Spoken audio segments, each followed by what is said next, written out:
I'd like to present Mr. Tim Fitzgerald with a presentation on serving wine. I'll turn it over to you. Good afternoon, everybody, and thank you for the opportunity to be here. I'd like to thank everyone that helped me get down here, Bab and Dan, and the opportunity to do this on real camera. Well, the subject I chose was wine service. Wine is such a long and deep and involved discussion that many people make most of it their life study.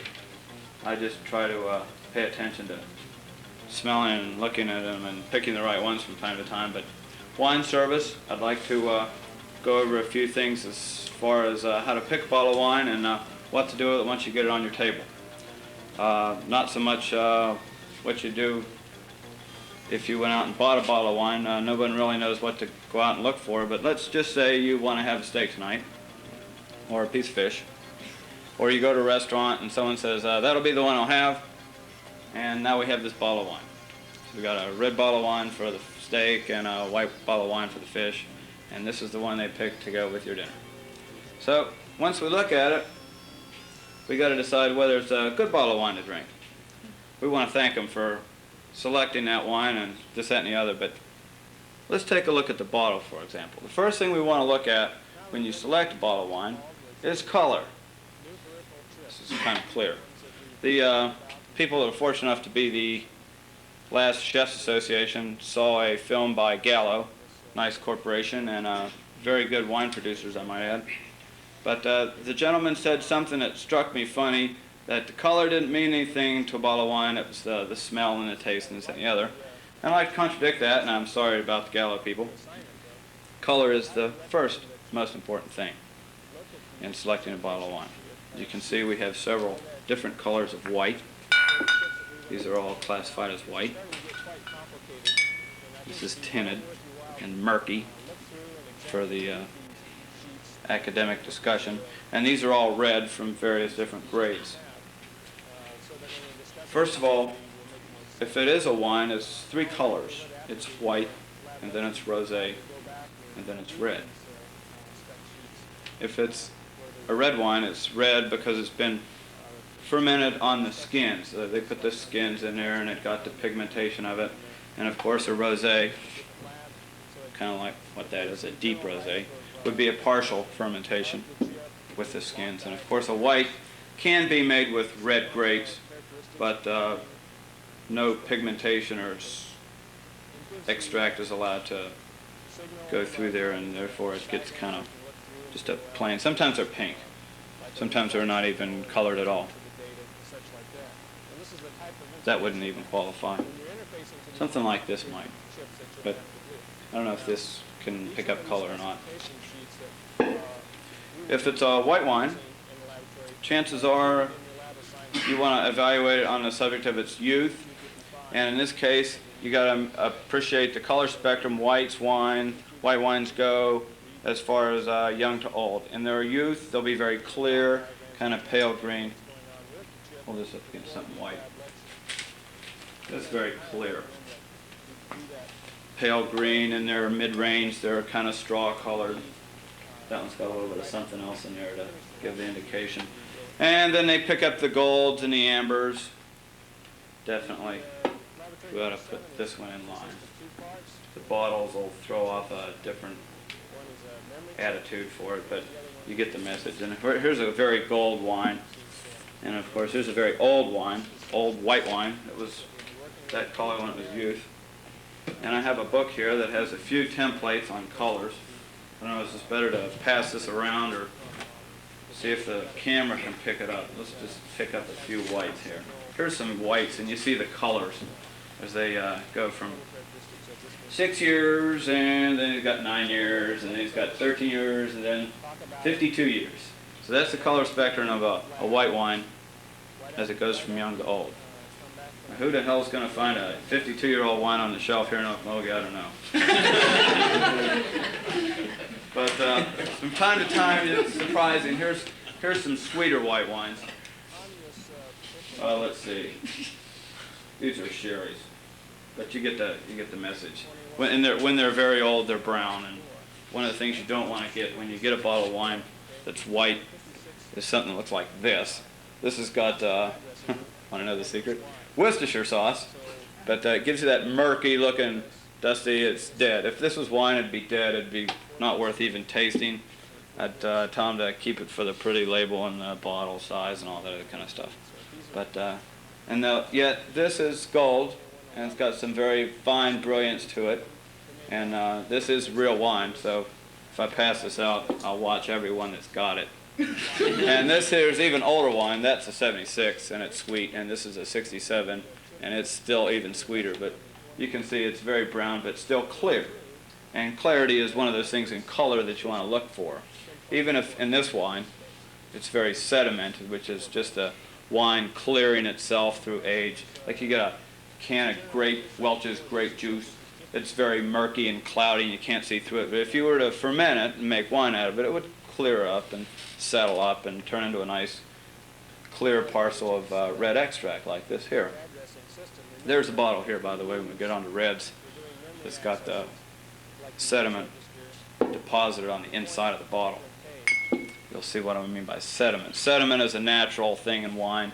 It's nothing to be overlooked. It's something to be cared for a little bit, but it's just a natural process of the wine clearing itself and throwing out the pieces of stem, skin, who knows what else is in there that didn't get out when it was fermented and clarified and run through all the processes, which I don't want to get involved in because I don't know a whole lot about it. It's so damn technical and scientific. I tend to listen to it and read about it, but I can't talk about it. White wine, bright gold when it's old, brown, and very pale when it's young. But the reds go the other way. The reds start off very dark. Let's see, we got a template on that. This guy likes red wines more than white, so he's going to give us a couple pages of it. Here's California reds, real dark, and that's the new one, and then 6 years old, and then 11 years old, and then a 5-year-old Australian. So these are all fairly young wines, young red wines. Things that you get on the shelf, and you buy some of this, and you can't understand why you don't like wine. It's so young and full of tannin and extract that you can't really drink it. But let's find something that's got a little bit more maturity on it. Okay. These are sweet reds. But you see the color spectrum goes completely opposite of whites. It goes very dark and then goes into the rubies and the bricks and the oranges and then goes brown. And when it's brown, it's deceased. See if we get another one. Really likes reds. There's another one. There's Beaujolais. Beaujolais and all that burgundy. Here's 61 years. You can see that even at 61 years, they still have a little orange and brick brown to them, but they haven't gone dull. Sometimes they get like this. When they get like this, if that was red wine, a little bit more color in it, I wouldn't pick it up for love nor money. If we get one more, here's some old Bordeaux. 56 years. That's nice. Starting off at immature 1 year. Very rich, dark. You can barely see through it. Most of the time you can anyway. But that's the color spectrum. So, if anything, you pick up a bottle of wine, make sure you look at the color. Make sure it's bright, rich, it's got some clarity to it, it's got some, I mean, people really go out and look at the, oh my gosh, look at that. Brick! It's like the brick on my house. So they pick up the browns and they start talking about the rich amber caramel colors and they really get excited about it in these stores and the books and the vintage charts and all that kind of stuff. They start talking about it. But color is important. The next thing, once you get past color, if I missed anything, I'll pass these around if you like. Or should I just pass them around? I won't pass that around. Somebody might break their arm. You might want to smell these while they're coming around. They're very fragrant. These are all wine and they're sweet, and if I see anybody's fingers going in there, I'll find a picture of this. Once you get your bottle of wine and you get past the color, the next thing to look at is condition of the bottle of wine. Sometimes you get a bottle of wine that doesn't have any capsule on it. There's one. Sometimes you get, that's the ones I buy. Talk them off $1 and you got a good bottle of wine. You look at the capsule. Sometimes the capsule says something to you. In Germany, they color grade them. The Schloss Vaude, for instance, started off back in 100 years ago, and if it was a sweet wine, it was green, but then it gets sweeter, then it gets red. A little step above that gets blue, and you get so, if you're good at it, you'll be colorblind, you just go out and read the label. But then they get pink, and then they get white, then they get a little band around it with a gold, then they get a stamp of the capsule. So these are all Germans. You can see they really get serious about their capsules. Most other people's don't. But these, they put their own name on the capsule. That's each estate. Some of these serious red people, they just put their name up here. But it's important, because sometimes it doesn't say Chateau Lafite Rothschild, or it doesn't say Beaujolais. And sometimes it's gummy and sticky, and that means maybe the wine's leaked out. There's one here that will leak. Or maybe they're like this. It's pushed up. Just pushed up, the cork's starting to exceed past the bottleneck, and maybe it's going through another fermentation, which means it's maybe high in sugar and it's got some real power and strength to it. But these are things to look at in condition. Maybe the label's falling off. There's some nice old bottles of wine in Tulsa, 67 Italians. The labels fall off. Well, we don't care. It says right up here the same thing it says on the label. When you pull the cork, it says the same thing on the cork it says on the label. So we know they're 67 gammas, and because the labels fall off, they're $5. So my buddies and I have been drinking them for a long time. We hope nobody ever finds out how good they are. But, you know, so what, the labels fall off. We love it. $5. Normally they're $10. But maybe they're starting to sap out and seep out, and sometimes the fills are short. Well, who when is in a hurry to go to a football game goes in and buys a bottle of wine and cares how full it is? When they get to halftime and find out it's terrible. See, this one here is short. You see that? Can you see that? This one here is fair. This one here is all the way to the top. This would be considered short. When it starts to slip into the shoulder of the bottle, shoulder here, they'll discuss condition of bottle of wine as a low shoulder fill. It's a good bottle of wine, but it's got a low shoulder fill. Maybe for that in an auction, you'd get a little bit less price for it, but it's still important. Maybe they're the ullage is down so far like this that they won't even put it in the auction, and you can take it for mere pennies. And the wine might be in tremendously marvelous condition, but pay attention to it. Condition, the fill, the capsule, the label, all that's important. Sometimes the bottle's cracked, physically cracked, and you just have to, I've never had to do that, melt the neck off. If it's cracked on the bottom, I don't know what to do, but the wine, if it breaks and breaks into something and you can sieve it out, it's good. Once you get past a condition, now we're going to talk about opening a bottle of wine. You have this bottle of wine, you have this steak, you have this piece of fish, or you're at this restaurant, you're going to watch the guy open a bottle of wine, and at this point you should know whether he's doing a good job or a bad job. Most of the people that you go to, and they want to charge you $2 if you bring your bottle of wine, or $5 or $10, and they screw it up. They shake it up. Is this the wine you wanted? And while we're on that subject, I have a bottle of wine here that has some sediment to it. Some serious sediment. It came down like this in the car. It's a very clear bottle of wine. It's a very old bottle of wine. I hope everyone's very careful about it. It's on my birthday present. But anyway, it's got, if anyone wants to shake it up, I bet you can't get this on the camera. Once you shake this thing up, you'll see all sorts of little particles and dust and chunks. There's a chunk. Can you see anything there? Hold it up the light. Take a look at it. Good, great. Good. Something. Big pieces of something. If it's moved, it might be termites. Big. Some of these things have big chunks. Others are particles and sediment, dust, salts, all kind of things. Anyone else want to take a look? Go ahead. Feel that. It's real dark, but this bottle of wine's 23 years old. Huh? But it doesn't affect the quality. It doesn't affect the quality of wine. That suspension in the center doesn't mean anything. So the wine over time has clarified itself, and it's just something that's there. And all you have to remember is you want to pour it off. When you go to pour a bottle of wine that's got any sediment in it, see this one will have this little cork in it. We're not talking about that. I got that out already. See there? Up there now. But we're talking about the stuff that might be in the bottom of the bottle of wine. This wine, for instance, is considered to be the dirtiest wine in the world. I poured it off. No, really, it had a big, thick slit. It came in this bottle. It has, every bit of this much was sediment, suspended mud, looked like silt, came out of the Mississippi River Delta. But, I mean, some of it will be in there, and you might lose this much.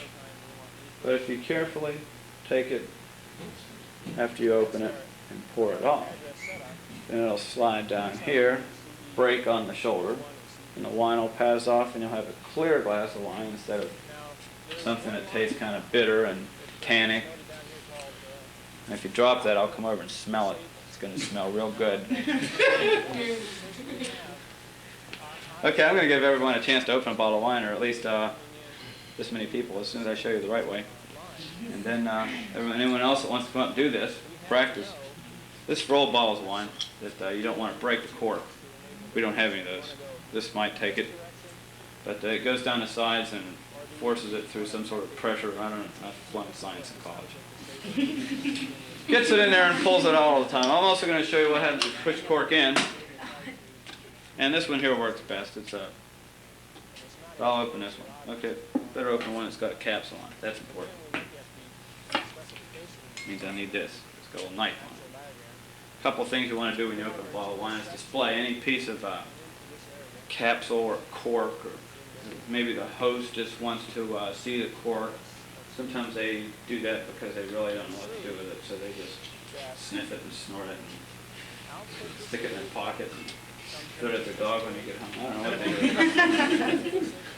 Make a little cut around the neck of the label. If you're going to remove this, of course you completely take the whole thing off. But I kind of like to display the cork. After watching all these people sniff it, I wonder what happens if you don't give it to them. So I give them this, let them know that they got a 67 gallon. There you go. That tells you what the vineyard is. Just as much as the label. Well, we got a little. Yeah, that's real easy to do. You just don't cut the last quarter inch. Now we're going to have a little place to put our wine. A little corkscrew, real easy. It's like a T.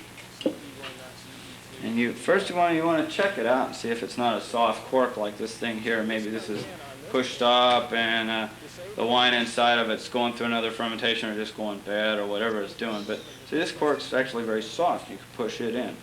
The one I got, I know it's hard because I pushed it in myself.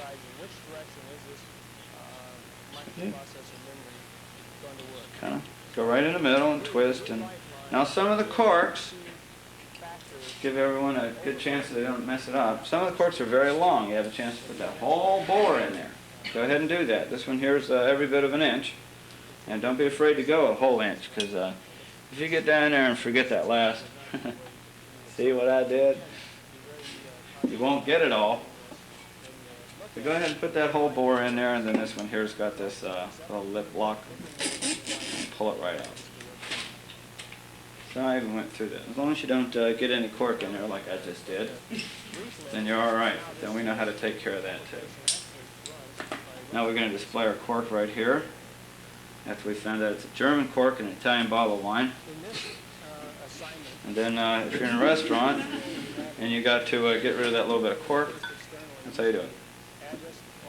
Or you can hold the napkin up in front of it and reach your finger down in there and pull it out.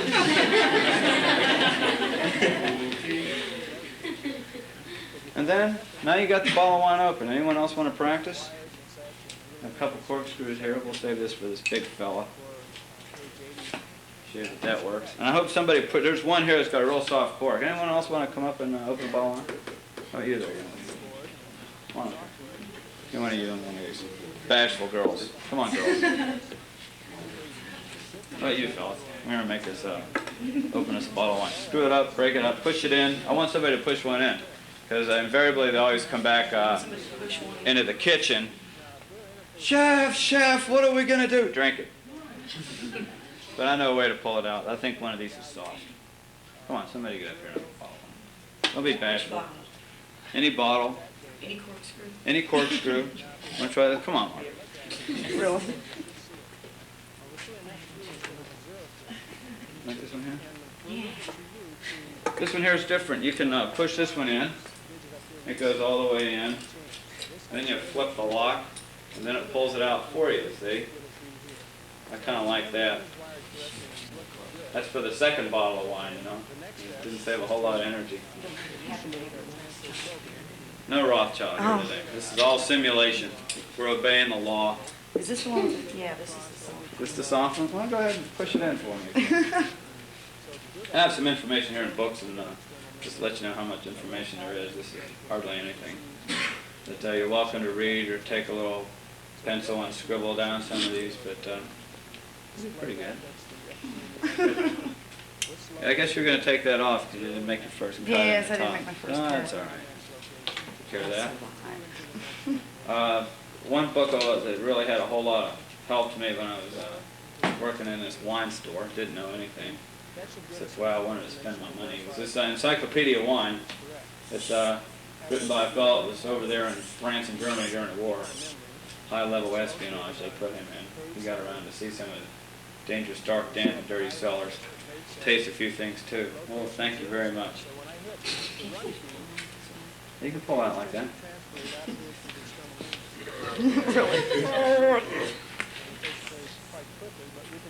And what do you use to remove wine stains from your uniform?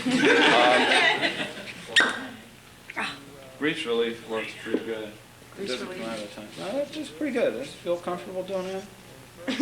I think I should go. While you're here, I think you should practice pouring. I'm going to give everyone, that's why I brought all these, to let everyone have a chance to practice pouring. We have this bottle of wine. We're now going to present this to our man with the steaks. This is the bottle of wine you ordered, sir. Nice label condition. Hold it up. Guy likes it. Hold it up. Give it a little glamour. You know, the wine steward's going to maybe sell him another one. That's pretty good. That's nice color, sir. You'll really like it. Goes great with T-bone. No matter what it is. Let me give you a chance to taste this, sir. At this point, now that you have your bottle of wine open, it's important to smell it. The color might be right. The sediment might be clean. Smell it. Those smell very nice.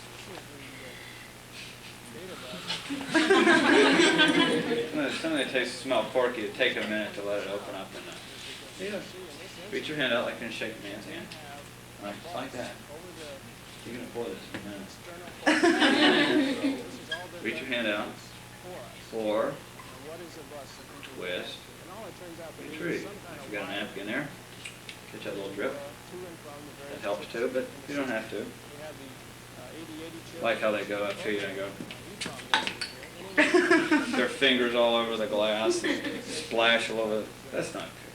They just pour. How full should you fill the glass? About halfway, 2/3, but enough so that you can swirl it around and let it release a little sweet smell and bouquet. Still has some smell in it. That's all right. Now that you're all excited. Come on up. Pour us a little bit. Pour it, twist it. It's like shaking hands with your door key. You go up, you put the key in, and you twist it, you pull it out. 1, 2, 3, any glass. Don't feel bashful. This is how I learned in cooking school. Do I shake somebody's hand? Shake his hand, just like that. That's how you hold a bottle. You got the bottle like that. You go over, pour, twist, retrieve. 1, 2, 3. Do I stand like this or what? Like this.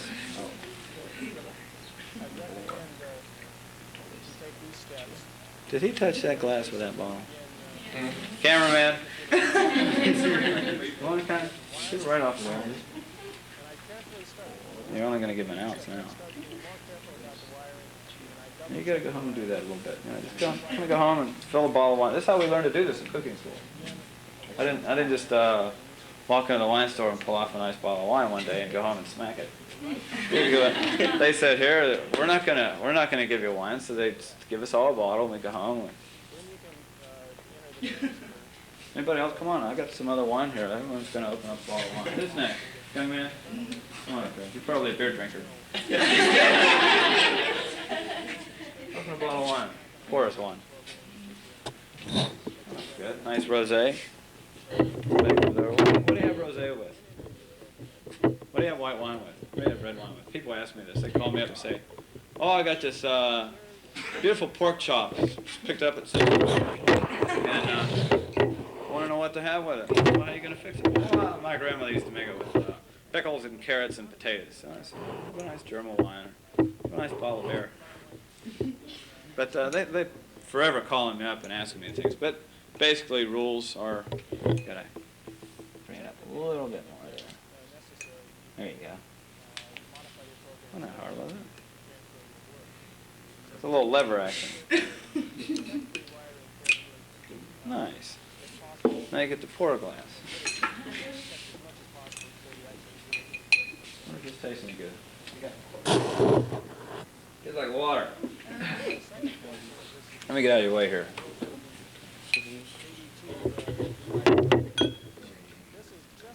That's all right. Try again. This is live. There you go. Good. He wants another glass. Try it again. My Irish brother. See? No problem. Now somebody wants to try this corkscrew. Get one of these girls up here. Come on, girls. Let's make them up and open this bottle of wine. It's good practice for you. You look so bashful. Come on. Good. It's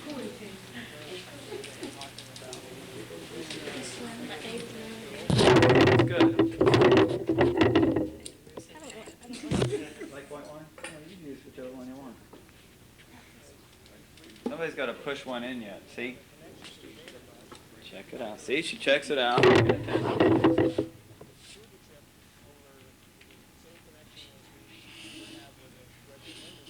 is probably going to be the one that's not going to come out without a bomb blast.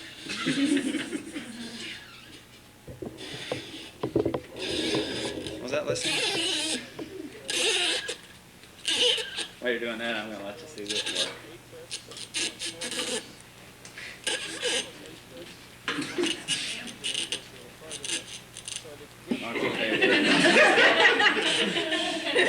You're in there. All you got to do is get it out. Would it be best to uncork wines in the back room? Well, I've had bottles of wine like that I cork them before people get there because they're that hard to pull. You hold the bottle. Just pull. I've had wines like take every bit of 2 people to pull out. And some of them we decided we're just going to leave them in there and try another bottle of wine. It never meant to come out so young. So I got to pour a glass of wine for the job.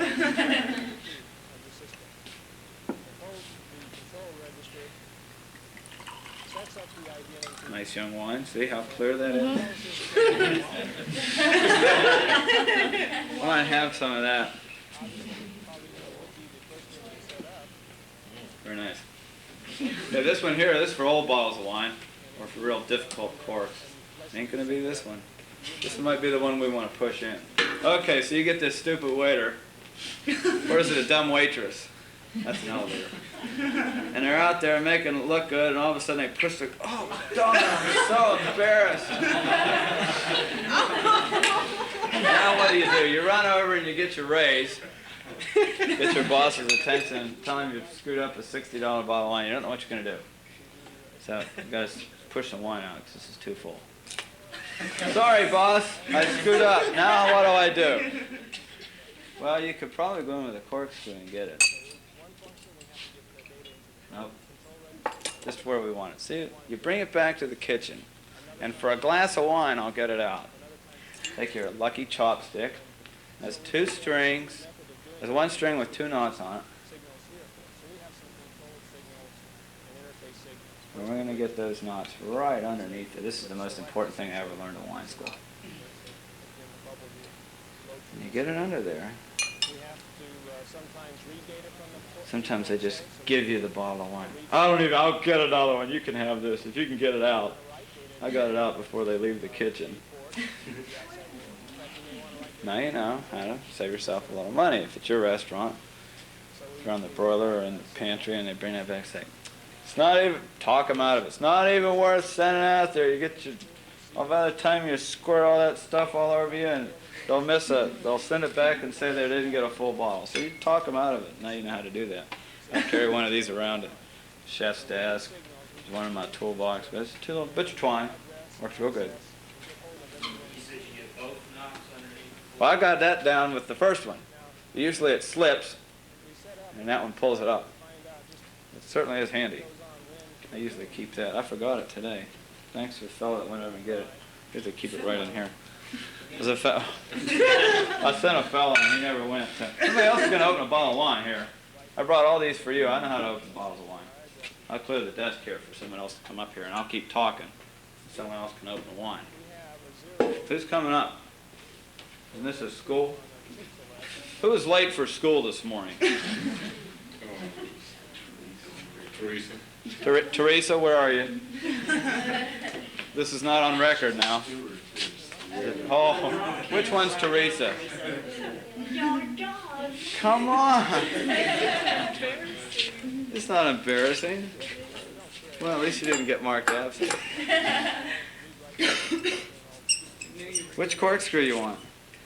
Don't want that one. You're going to have to work hard on that one. Pick one. All right, that's the easiest one. You know, there's this other one that does jumping jacks. You see, it kind of goes like this.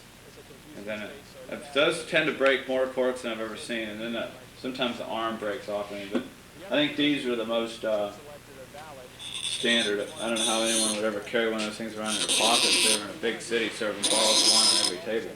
This here is, they have another one like this, but it still doesn't fit in the pocket. And this is great, but I've never seen it work on a German cork. They're always very soft and they seem to go in real easy. This seem to, kind of like the wine, they go down real easy. How about if you had somebody pull up half the cork and leave half of it down there? Would you do the string trick again? I go in with another cork too. See, this one here's got a lot of, it's real heavy knife edge bore, where these others are rounded. How you doing? You want to put this down? And you'll bring it up there. Now you got your lever, all you got to do is pull up on there.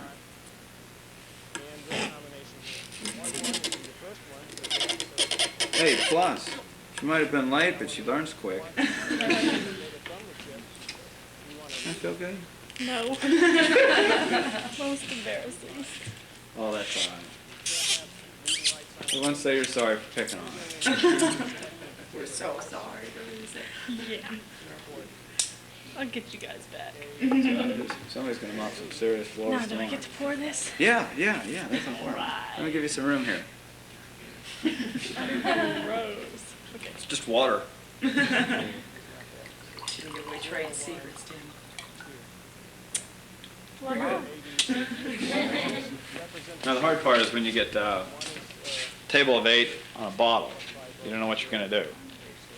You can give everyone, big heavy set fella sits there and goes, but the best thing to do once you get your bottle of wine, you get it open, and the host tastes it. First thing we do is we have to write the control register. Swirls it around, decides he likes it, compliments your choice. Then you start around the table. You start to the host right. You go around and you pour everyone a glass of wine. Just a little bit. Save everyone a chance to have a little taste. So easy that is. All you need is a bottle of wine some night, waiting for somebody to pick you up or whatever you're supposed to do. Sit there and learn real quick, because I tell you what, first job in college was pouring wine in a restaurant. Poured more wine than I can think of.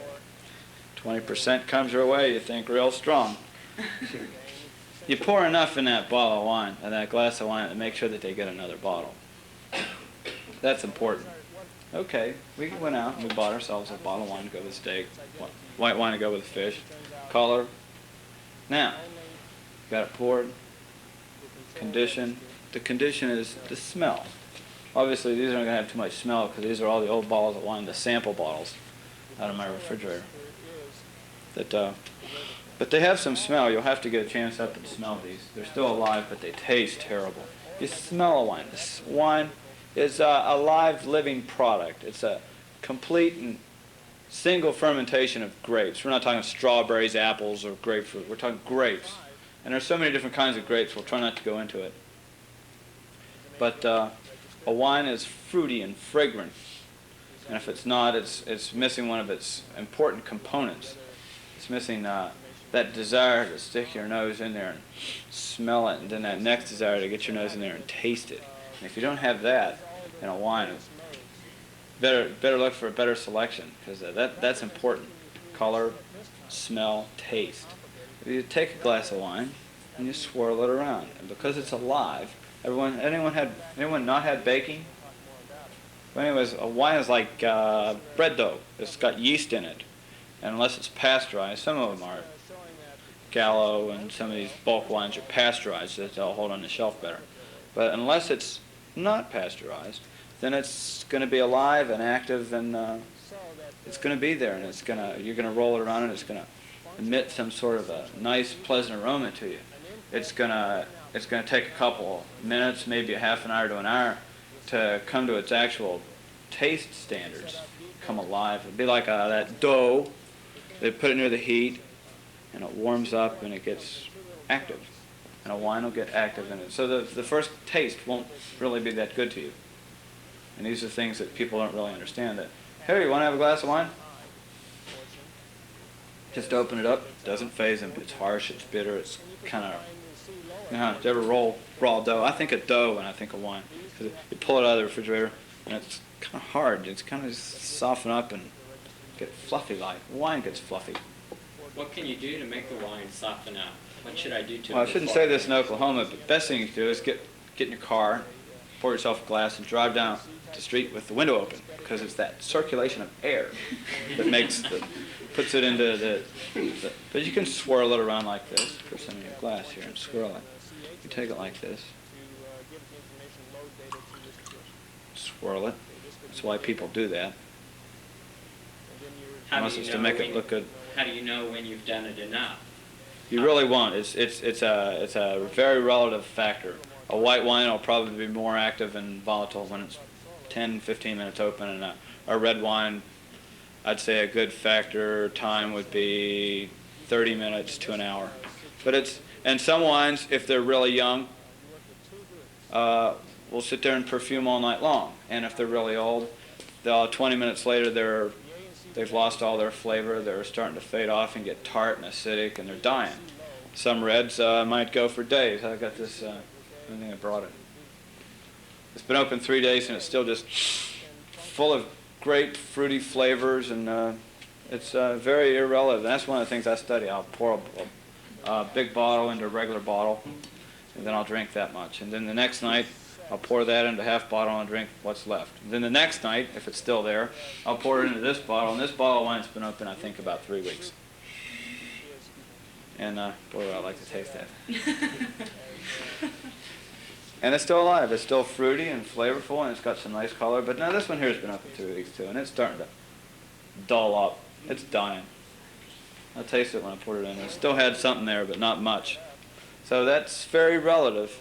And I'd say at least a half hour to open a bottle of red wine, and 15-20 minutes for a bottle of white. That's a good safe measure. When you're going to the store to get some cooking wine, and you don't want to buy the garbage with salt added. You want to buy something nice that's not going to season your food for, salt season it. What would you look for? Would you look for a young wine, an old wine? Something that's got flavor in it. Yeah, okay, so that'd be probably. Tell you what, the best ones are Italian bottles. They got that real strong earthy flavor, and they got real large amounts of extract and tannin. Now, when you're cooking with wine, you're looking for something. You're looking for something to enhance, like a beef stew. If it's kind of soft on acid, you use a strong red wine. If you're poaching fish, you need the acid to firm up the proteins. If you're looking for, we made ice cream out of this because it had sugar, marvelous sugars. And you can see a sweet bottle of wine. We didn't have to add any sugar to our mix. It was just that plus the papaya. 20 minutes in the machine, and it's tasty. It won't freeze, by the way. We're out of balance. It's got so much sugar in it. But you gotta think of what you want in your stew. If you're sautéing something, it's usually something that's been on the. You know, last night we had a bottle, we didn't finish it, we saved it, and that's what we sauté it with. So it doesn't make a great deal of difference then. But I usually use day old something. I don't throw any wine out. These things here, I was going through it just to fill these up and color them up, and I found a good one. That's why I look so good today. But and then I found some bad ones. Oh, where's that one? Nobody poured it yet, huh? Somebody's got to open another bottle of wine. It's these two. It's those two. I want to show you what tannin is. Somebody else come up with a bottle of wine. Mr. Babb, where are you? I think he's out. He went out. All right.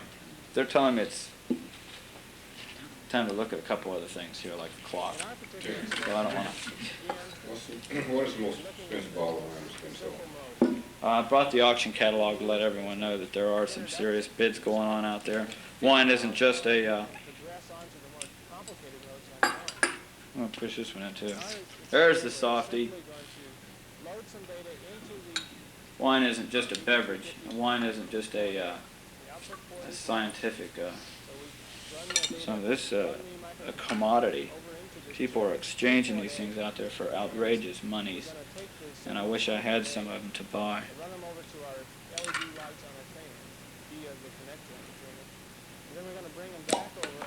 It's cute. Still got to thank that guy for. These are the same ones, right? You can see on the inside. Can the camera pick that up? Oh. Let me pour some more out. This is an old bottle of Australian Reds.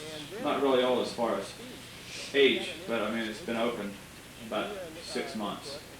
But it's got the tannin. It's so full of tannin I can drink it. Sent them all home to my father, put in the basement. And the tannin's starting to grow right on the inside. And it was laying on its side. And there was a whole lot of sediment at the bottom. But that's just natural deposit. Something like that you'd want to pour off and clean it out the first day and maybe have to decant it twice. But that's curious. How long will the tannin increase in that bottle of wine? Every year I have it, will it get thicker? Or No, will it gets lighter. The tannins soften up and die. They die. So in an old bottle of red wine, the tannins will be soft, and the tannin's an acid, like in coffee. And so it'll soften up over time. That's what we're looking for, is a happy blend of acid and tannin and sugar and alcohols and the wood, the oak. Most of them are aged in oak or something, and that's what they're looking to get into a happy blend. Can we get some more questions? Go What's the ahead. most you've ever paid for a bottle of wine? Oh, let me think. What's the most you were supposed to pay for a bottle of wine? But I hardly spend any money on wine compared to some of these people. I'll show you the catalogs where they start opening bids off at $3,800 for a single bottle, and usually you don't even know if it's in good condition. You buy that and you don't even know if it's any good. And chances are it isn't. It's just an old wine. What's the art of aging wine? What does it mean if wine is so old? The older the better? Certain wines don't age. There are certain wines that aren't meant to age, and those are the ones that you have to differentiate. Certain wines like Bordeaux, which is a French red wine, and Burgundy, age very well. And those are the prize fighters that hold out for a long time. That port, 23 years old, minimum age that they ever recommend you to drink is 20 years. Bought it for my brother for his birthday. Bought 3. One for him, one for me, and one to fight over, in case he breaks the rule. Certain white wines hold out really well over time, and these I think you have to know a little bit more about which grapes to buy and which areas to buy, and I could go into that if we have that much time. 10 minutes, okay. Grapes that are good to look for, and the world is going towards putting the name of the grape on the label.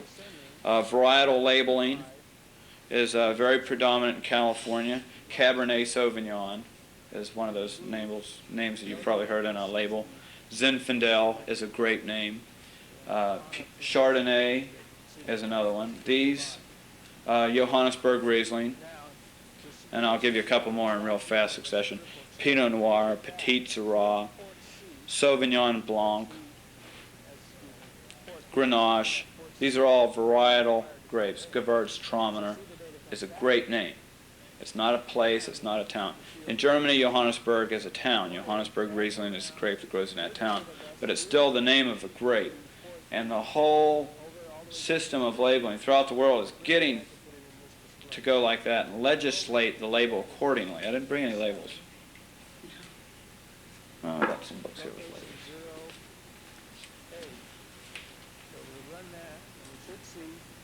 I'll just pass this around. This is great encyclopedia. You want to pass it around that way. That's what I learned. This one has labels in it and maps. Mine's German. We'll just pass all these around. This parcel is meant to stay together. Here's a couple on one. Okay, this is all one thing. It says denominazione, which is the appellation in Italy, means a finer wine on your table. So I brought this to prove that no, that's not true. These days, if a guy says he's making Chianti, which is a blend of 4 grapes, it has to have those 4 grapes or it's not a Chianti. Well, some of the Chianti growers are saying, why can't I put Cabernet in it? It tastes better, it lasts longer, it gives more acids, it makes it more robust. I can make more productivity on my land. It doesn't cost me so much because I don't have to prune Cabernet. There's a lot of academic reasoning why the guy wants to put Cabernet in there, but he loses the appellation of Chianti. So they don't give a damn, they put it in there anyway. They put Cabernet in a Chianti, and they call it Pinot Grigio's Italian red wine from Tuscany. And people don't buy it, but the people that do get some nice wine. And what these people are trying to tell the Italian government is that we want to go varietal labeling. California does it already. France is behind on varietal labeling. A Bordeaux can come from anything of 4 different kind of red grapes, but they don't tell you which ones it is. And it's just that estate, or this estate over here, that because of their grape blend produces that type of wine. And year in and year out, they're usually the same. They're usually consistently, they taste like a Chateau Palmer or a Chateau Lafite or a Côte d'Estrennel. I mean, they all taste the same one year after a bad year, after a good year. They taste like a Côte d'Estrennel. But they don't tell you that it's 90% Cabernet. They don't tell you that this year we blended a little bit more Cabernet Franc into it to soften up because we had a lot of tannin. They don't tell you that. In California, sometimes on a label it'll write down 100% Cabernet Sauvignon grapes. Sometimes I'll write 98% Zinfandel grapes from San Luis Obispo County and 2% from Mendocino, and maybe the 2% is something else. But they're getting that specific, saying the grapes come from here and they're this grape. That's what it is. Now, let's see. In Germany, they write the name right on the label. If it's a Riesling, it's a Riesling. I meant to bring some labels. Sorry I forgot them. I collect those too. That they'll blend one grape with another, and they put that on the label, and that's law. And if it's not written on the label, in Germany anyway, in certain regions, Riesling is the law. In Burgundy, Pinot Noir is law. It's 100%, or you call it something else. So I think you'll see this on a wine label if you memorize a few of these little name grapes, that you'll feel a little more comfortable going into the store and buying yourself. I don't know, so many people might be able to go to another state. And go into a store and look for a Riesling. It's a nice bottle of wine. I'm not afraid to recommend it to anybody. Look for a bottle of Cabernet Sauvignon from Gallo. That was a Cabernet that was very nice at our last chef's meeting. I was surprised. I don't usually drink older vintage bottles of wine. But somebody gave me a twist off that was Italian. It was Italian bottled in Germany. That's against the law. But they didn't have that little INE sticker on it, and they set it on the label, so they made it legal. And they told them where they bottled it. And it was a $2.19 twist off cap. A very nice bottle of wine. I was surprised somebody gave me that. I said, mouthwash. But I was surprised. So you got to pick and choose, and there's, I'd say after you sample a bottle of wine and get a corkscrew and learn how to use it, that's the best way to learn how about wine. Then buy a book and that dictionary is probably the best, although there's several others. Buy a book and read it and get feeling comfortable with what you don't know. If you go in and you don't know what Cabernet Sauvignon is, it's a encyclopedia form, so it's right under C. And this here, if you really like California wines, then you pick this up and you look through and you see that they make Cabernet, they make Chardonnay, they make Zinfandel, everyone makes something out there, and usually they make all of it. Or there's some people that stick to just making white wines, and if you like white wines, well, I'm going to stick to Joseph Phelps, because he makes very nice white wines, but don't let the kid do, he makes very nice reds. Or you can say, like me, I like vintage bottles, and I'll go through this book, because it's vintage labeled, and drink a whole lot of 70s or 68s or whatever is my favorite year. But that's how that's classified. Or you can get a newsletter from Sebastiani, has some very nice ones. Mirror Stew has some nice ones. They're very nice. They try and gear themselves to a very wide open market. People that don't know anything about wine but want to learn, they tell you how they pick their grapes and how they prune it. And this year that the sugars were really nice. We got our grapes to mold, which produced sweet wines. And they're actually educating you in a very sophisticated kind of way. And I would say if anyone not familiar with Sebastiani and Mirasu or somebody like that, just pick any bottle of wine they make. They're generally on a par above most of the things that are on the shelf at that price range. Some of the best ones I've had have been old bottles of those. As far as picking and choosing, I'd say read a little bit and then buy a corkscrew and you'll be in the wine glass. Wilson? Any other questions? What happens if you get a bottle of wine and you stick the corkscrew in and the cork turns around with the screw thing? Well, now you know what to do with it. Push it in. Push it in? That happens. Makes a lot of sense. Or push, that's what this thing's for. This will pull it out. Did we use this yet? Yeah. Didn't use it yet. Use this fella here. Very tough one.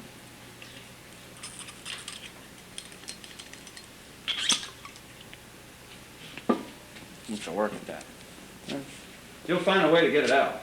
If it's good. Maybe it's not good. Maybe it's such a loose cork you should go back and get another one. If they'll take it. Some places they won't. They'll give you an argument. Oh, you bought it at this. Cash and carry, see you later. But generally they're pretty good about it. Thank you very much.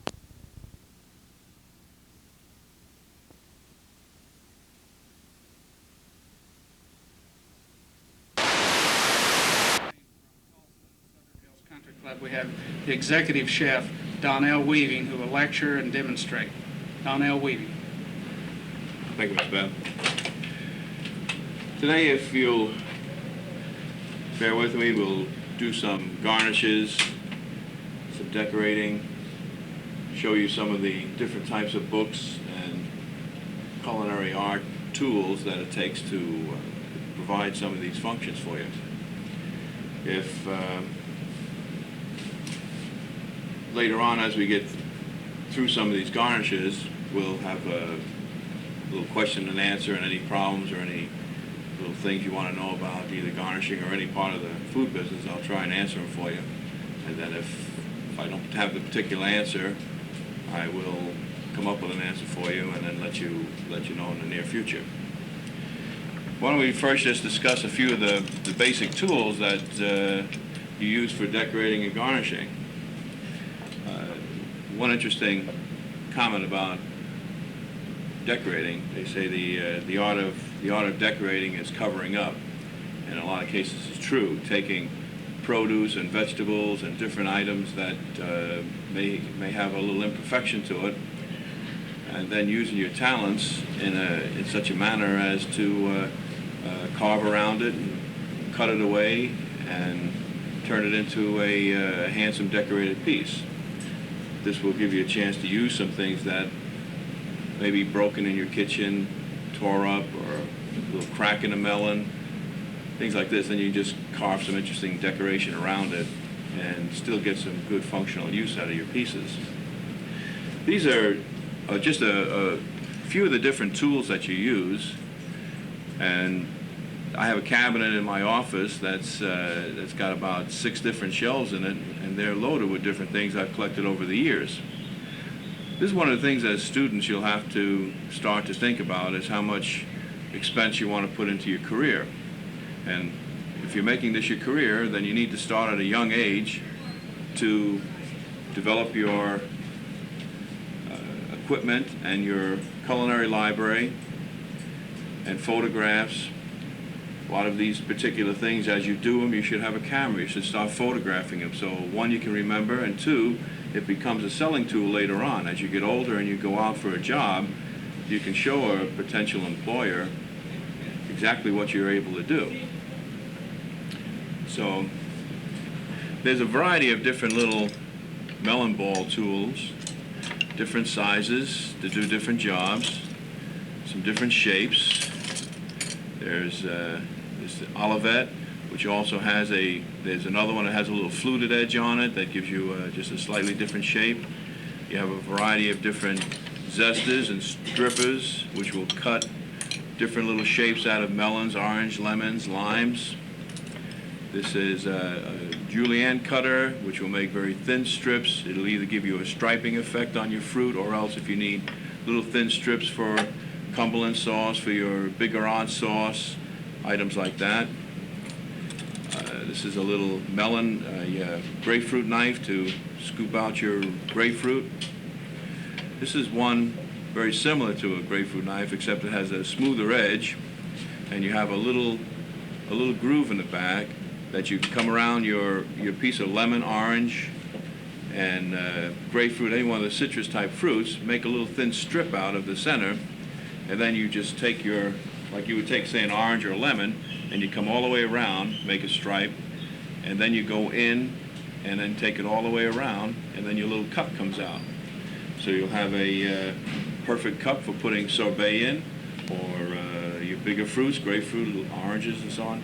You can put fresh fruits with a little kirsch or a little type of a liqueur. It's very nice decorative for some fancy parties. And of course your basic peeler, you're going to have a little peeler in the kitchen to get your carrots ready and different other vegetables done. And a variety of different knives. There's innumerable knives that you need. I just bought just a few just for the basic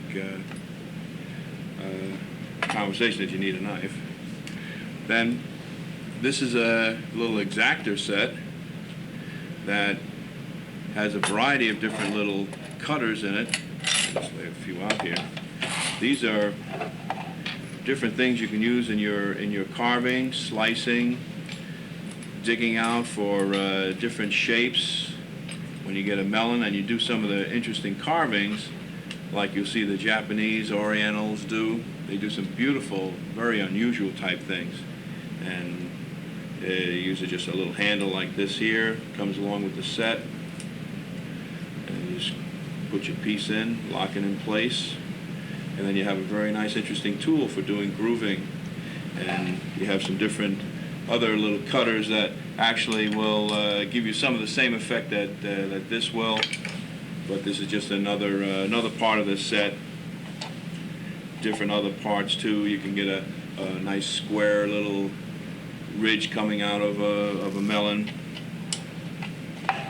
This tool here I use to do this particular carrot, and it's a very interesting type of a cut. You just step by step, progressively take some of your vegetable out with the carrot, and you groove a little bit out, and then you groove it in, and you come all the way around, and you take a paring knife, and you come around, take that little layer out, and you come back in and take a little more out here, come in, make another big cut, continue around, again with the paring knife, come all the way around, take that plateau out, and then you come in. You just continue doing this.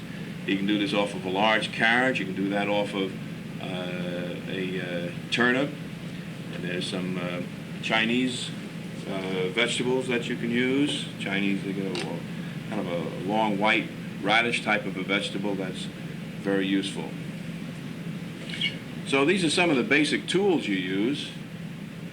And the other night I just took some produce from the cooler and myself and a couple of my staff, we brought ahead and made a few different little basic garnishes that you can use for a variety of things, for your salads, for plates, for trays, and they have different uses. This is an interesting, simple one here that can just be put into the corner of a tray. You can do 4 of these and then lay one in each corner of your tray, like this here, and then you'll have just an interesting garnish. Done from the end of a cucumber, cut on a bias cut to the end, and then you can make a little groove, a few little strips in it, and then make very thin slices all the way around, almost to the end. And this is your basic, little basic simple decoration. Takes a few minutes to do, but now you put 4 of those on a nice cold meat platter, and you have an interesting platter started. You can do cucumber ring.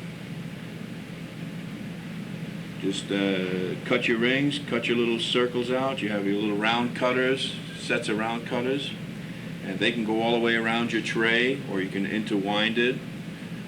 Then you got a little another cucumber garnish here that you make several thin slits in your cucumber, and then you make your basic folds. You fold every other one in, and then you can use a few of those around your tray. Make a few cuts in the top, and then you have this type of effect. And this is a simple garnish done with an apple. You just go ahead and take your paring knife, and then you make a slice back into a little wedge, and then you make 2 little cuts, pull your piece out, and you have a simple little apple bird. Very effective on little fruit plates with a few little clusters of grapes and some interesting cuts like that. Tomatoes weren't running too nice. To do some of these, you actually need some very firm tomatoes, almost a little bit green, and then they'll cut better. But if you can get in close enough on these little garnishes here, you can get a look that this is done like a butterfly, just with a tomato. A few basic cuts again, and you have the butterfly effect. This is little green onions. The end, the white part, the little root would be down on this end here, and then you just make little thin slits on it all the way around through, and you'll have that little garnish. When you put it in some crushed ice water, it tends to make it curl up.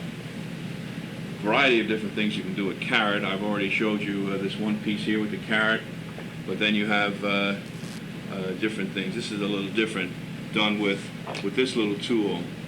Primarily, all you're doing is just take a carrot and just keep stripping in little grooves, and then you come into the next layer, and then you just keep coming in until you come to the center, and then pull out your carrot, and then you have a little flower. These different flowers here are just done with your knife. Same basic principle. Just coming down. Get to a certain point. Pull out your little center there, and then you can just well, you can do it a couple ways. You just cut it off like that, and then just trim around the edge a little bit. Then you have a very simple, fast little flower.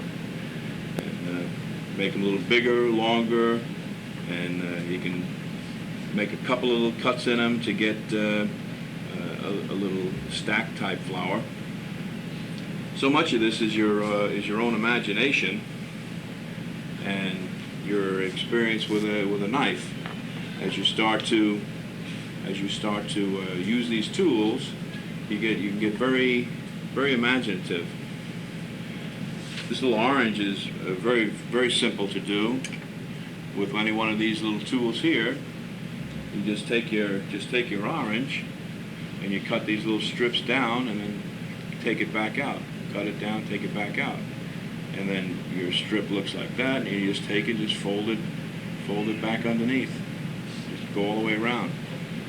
And then at that point, you can maybe make a handle, scoop it out, and use it for a little basket, or you can just make a little little diamond cuts, little V cuts, and then pull out your little center. Again, more work with the tomato.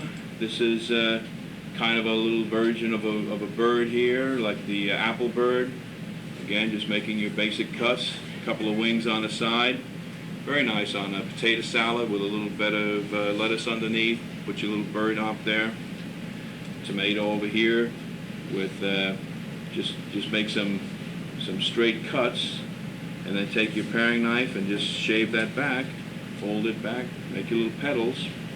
And I just put a little bit of green up in here, just stick it right in there like that, and you got a interesting little simple, quick garnish. A little something different in a tomato in a little basket, done when you need maybe something very interesting, a little first course. Put a little bit of shrimp salad in there, or you can even use it as a little container with some cocktail sauce for shrimp. We want something a little bit different, and a little corner piece of tomato cut back, same basic principle, a couple of slits, and then you make a couple of wedges off of your tomato, little nicks out of there to give it a little bit more color and contrast. And again, that becomes a little garnish on a salad plate wherever you need that type of a decoration. These here are, again, more tools. I didn't happen to bring the little cutter I used for this, but it's the same shape that you see here. It's a little fluted daisy cutter, and you used a turnip slice, cut it out, and then you can use this little tool here to make a little round piece of a carrot, cut it in half, and then that becomes a little top for your daisy. You can either have single petals or 2 or 3 like this here stacked up. And then a little bit of green onion on a skewer gives you that nice little green effect. And then things like this here just go into your pieces like that. And that's how you build up your arrangements. So it's like we're covering most of our garnishes we have here. This is an interesting little piece here. This is done out of cucumber. It's a little lobster. Takes a little dexterity and a knife work to do that, and but it's very possible. We get you just kind of hold this up right here, just like you're talking to. Let's get a picture. Just like this. Pick it up. Yeah, just pick it up there. Yeah. All right. I can go ahead and explain something about it. All right. Now, this here is done by some of our girls in the pantry, and they've picked up this little skills just from some of these books. I lend them to them, and then they practice. When you get a slow period, a slow meal period, they'll take a book, just sit there, make little flowers, carve them, and these girls have no special talents, no special training, other than coming to work at our club, and so we let them do a lot of these type of things. You'll find these are time-consuming in some regards. That's why you have to do these things in your slow periods when you are slow. But you can take these things, make them in your slow times, put them in crushed ice water, and then you hold them, and they'll hold up several days. Depends, of course, on which particular things you're doing. Tomatoes are going to break down, but some of your cucumber, carrots, turnip work, flowers like this, some of these things can be made a week in advance. Or some of the roses can be carved and held in crushed ice water, sometimes 2 weeks. So there's a lot of interesting things you can do and do in advance in your slow time, so that when your party comes up and then you're ready to assemble, you can put them together. You can make little flower arrangements and use a potato, square off the bottom a little bit, and then stick all these pieces on your potato, make nice little centerpieces for hors d'oeuvres that you're going to pass around. You'll have a little silver tray, and then you have this little floral piece sitting there on a half a potato. Plus you can take the whole arranged piece and and slip it right into crushed ice water. And then when it comes to the party, you just lift it right out, shake off the water, put it right on your tray, and then arrange your hors d'oeuvres around it. So they're very functional, and believe me, what I'm telling you is the way we do it at our club, and other organizations are doing the same thing. Just give you an interesting, simple flower. This is one we're just going to do right from scratch, just to show you how some of these tools work. We'll attempt a little tiger lily.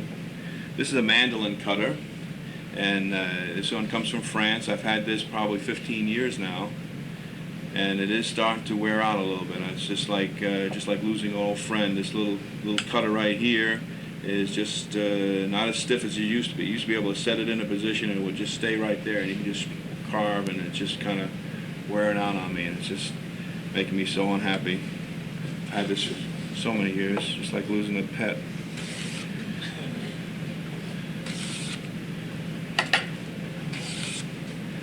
Now, one of the problems about doing these carrot flowers, if you're using a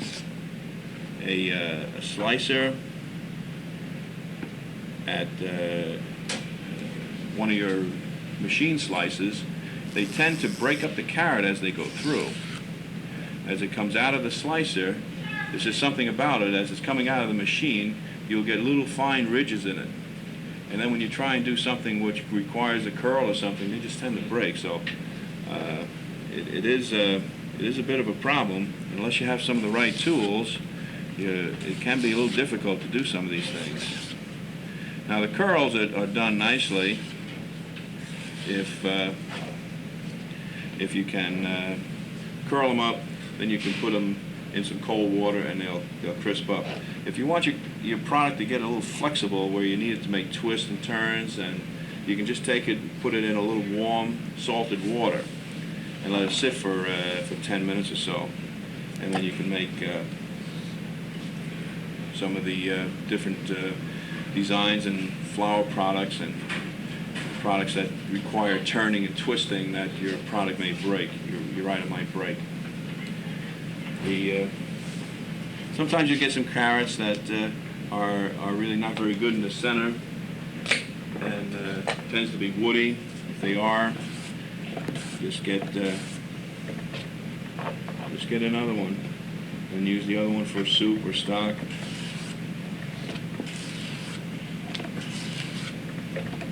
See, there's a problem. It's just sometimes it's just the way the produce is growing. We'll just make a couple here.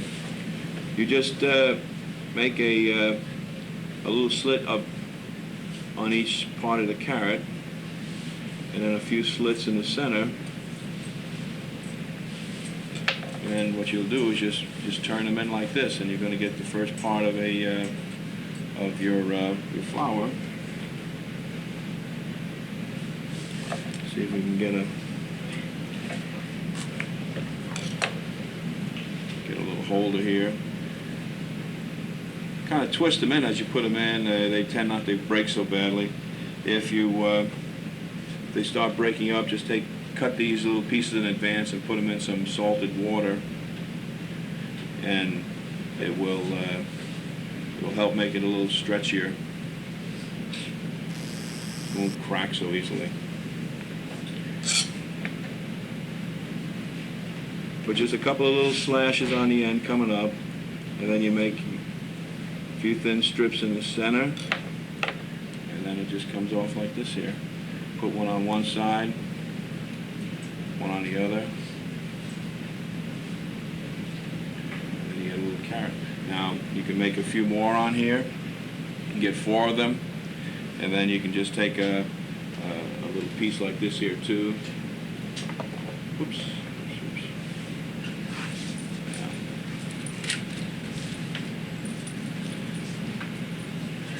This will just fit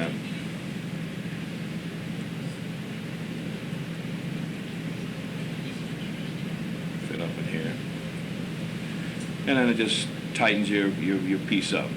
Now you can use a black olive, you can use other things in the center, a little radish, stuff like that. Then just put them in cold ice water and hold them. And this can go into your flower arrangements like that there. Stick them in when you're ready to use them. Again, this is just the way you want to make a tiger lily. And it just shows you how some of this basic equipment works. A tool used a lot in the piece of vegetable used a lot in the kitchens are these turnips, and you need to work with turnips that are fresh, hard, and crisp. If they get soft in the center, they'll get they have a word they call pithy, and you need to be very careful when you say that word, because if you have a slight stutter, you can get embarrassed very quickly. I'll show you a basic rows that we do with a turnip, and just make 4 basic cuts, 4 straight cuts.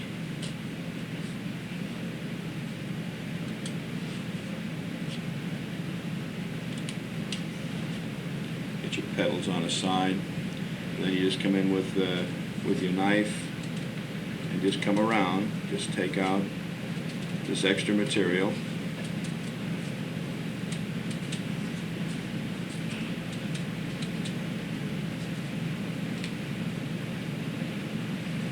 So it just breaks out.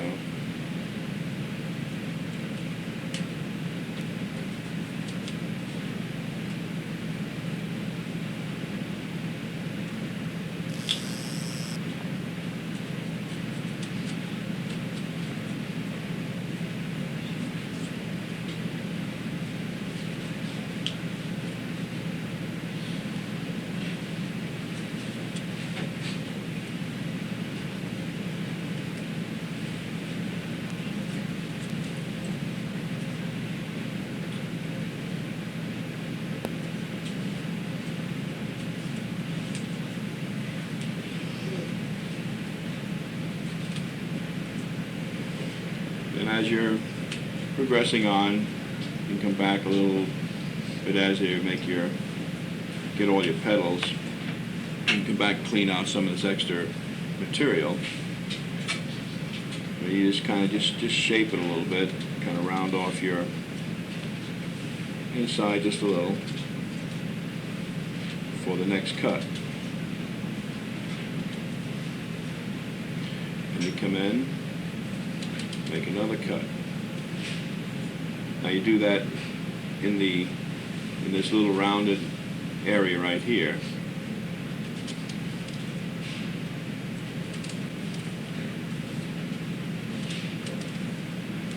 And you come in and do the same thing again. Just trim this loose material right out.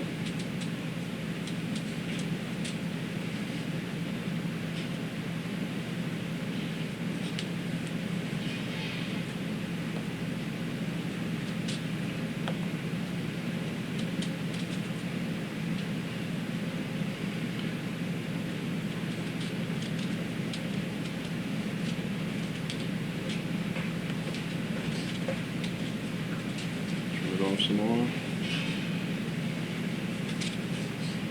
Make some more petals.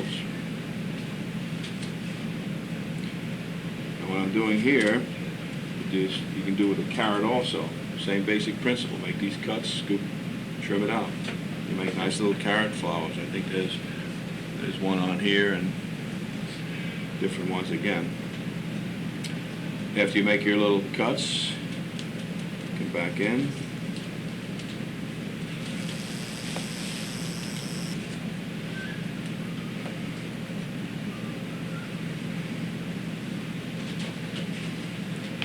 Material. So a lot of these things you do in decorating are very repetitious. The steps, you just keep repeating the basic steps. Keep making your cuts and scooping out. We'll make one more nice petal in there. Petals just get a little smaller. That's why you need a good tip on your knife so you can get in there.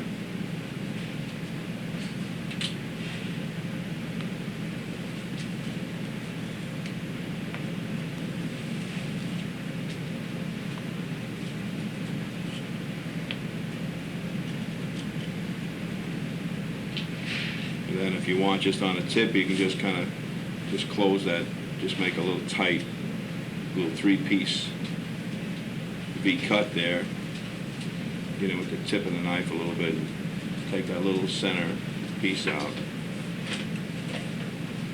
And it just kind of opens up the center so it looks like the butt is closing. And at this point, you just, you're primarily through. You just come in and you'll take some of the loose material out. You just clean it up so it looks nice and fresh. And if you then just trim it up a little more and get some of your basic shaping together. Now, at this point, you primarily have a carved rose. Then you can take different colors. You can either submerge the whole flower in color, or you can take a little brush and just brush a little color on the tips, get a little bit of coloration on your tips. And then I would do that just before you're ready to decorate. I would hold them like this in ice water for a long time. They'll hold up for, like I say, sometimes weeks. I really haven't tested how long they can hold up, but I know they'll hold up for quite a while. Another interesting decorating piece is working with mushrooms. There's different things you can do with mushrooms. But you like nice white, tight mushrooms. These are in pretty good condition. You can check by the back. When she starts to open up like an umbrella, you know your mushroom's starting to get a little old. These are a little dirty. They just need to be washed off in a little bit of warm water. And you never wash your mushrooms until you get ready to use them. So then you wash what you need, slice them up, or however you're going to use them, and go ahead and cook with them. This is would just be a what you call a turned mushroom, or a tournée. And there's a couple of ways you'll learn to do it. Some people carve over, and they'll just continue to make their strokes like that. It's away from you type motion. The other is to you. Now, I work to me. It's just the way I've learned. And some people are fortunate and can do it both ways. I tend to only be able to do it the other way. When I try it over, it's always a mess. So it's just depending on yourself and how you want to learn how to do it, and how you want to practice. These are fairly small mushrooms. It's nicer when you can get nice big ones, and they have a nice leave the tail on so you can use it as a handle. And then take your knife and start right up at the top, and you'll just make a thin little slit. And if you use my method, you'll come back to you, and in a slight half circle. And then starting from the center again, you'll come back again. And then again, it's repetition. Just keep your knife going back to you, turn it.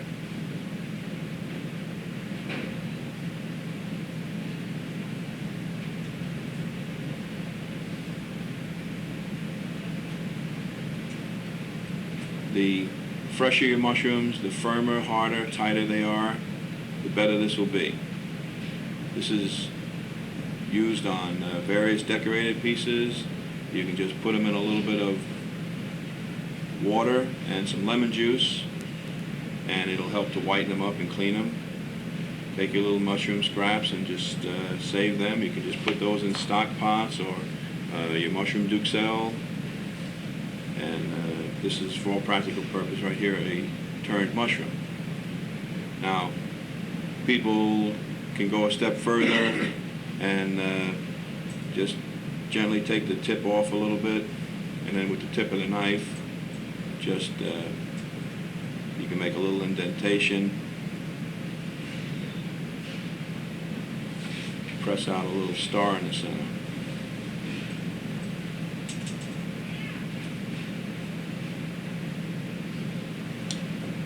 And then just trim your mushroom, and you have a lovely mushroom cap that you can use for steak garnishes and special little decorations. I think I've showed you everything but these eggs here. Eggs are a variety of things that can be done. Again, some of my pantry people did these here, a little humorous type of egg garnishes, but there's quite a few books that show innumerable garnishes that you can do with eggs. And if you get it, after we take our break here, you'll be able to take a look at these books we have over here. And there's so many different books available. These are some of the better ones that you'll see, and some of the older ones. Now if you can pan a little closer, I'll show just a couple of them. This is, see, but this is American Culinary Art.